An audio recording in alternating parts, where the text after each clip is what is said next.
Hey Kevin, going around the bend?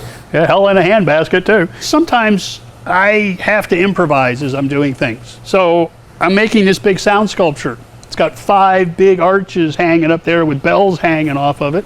And I gotta be able to cut these things out. They go from 8 foot tall down to about 6.5 foot tall.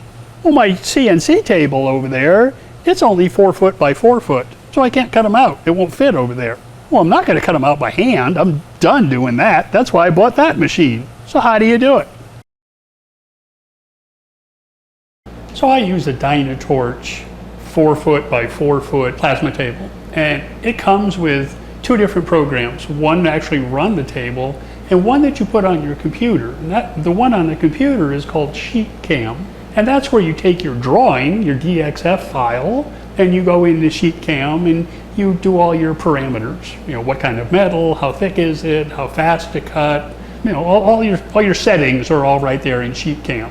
And then you go out to the table and you run the Dynatorch host program, if you will, that goes from the computer and actually talks to the table and gets the work done. I am sure somewhere in these 2 programs, there's a way to index, to line up a 4 foot cut with another 4 foot cut, so you can just put the 2 of them together. I haven't figured that one out yet. So I came up with a workaround. So this is one of the arches that I'm gonna make for this bell sculpture. I can come right over to here and say, let's edit that design. And you see how now it's changed and the outline is back in here.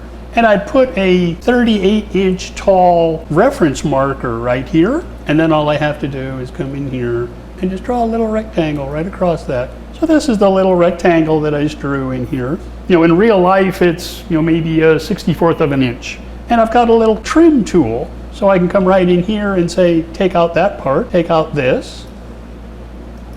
I can come down here to this other side and do the same thing. And if I deactivate this, the sketch portion of the program, I have 2 separate pieces in my arch. So I can save the top portion and the bottom portion as 2 separate pieces, go out to the table, cut them out there, the ends meet right up, weld it together, add a little brace on the back side of it so it's nice and stiff. Once you do this, you're gonna have to decide where you want to cut this piece. It's a 6 foot tall arch, so you'd probably cut it at 3 foot. Remember, you need 4 of these, top and bottom, left and right. So now you have 4 pieces to lay out, 3 foot tall by, with that arch in there, that radius in there. Cutting it in the middle, or pretty darn close, just gives you a better chance of having pieces that you can rotate and nest and cuddle up against one another to use up the best part of your metal.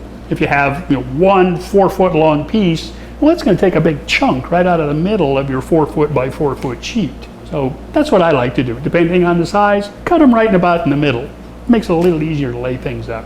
And this is what you wind up with once you're done cutting them over on the table. So I've got my top section, and this is the bottom section.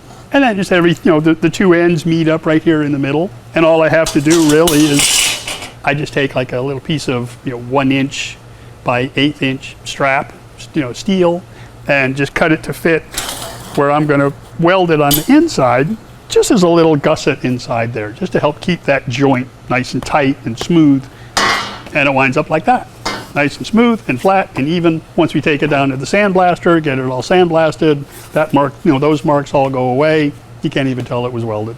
So I hope that helps point you in another direction. There's always a way to cheat. There's always a way to work around it. I do appreciate you watching. If you have any comments, please leave them down below. Don't forget to hit that notification bell for me. Thanks for watching. And if I come back up to the top and tell it, okay, stop, deactivate my sketch, and it tells me I have a problem.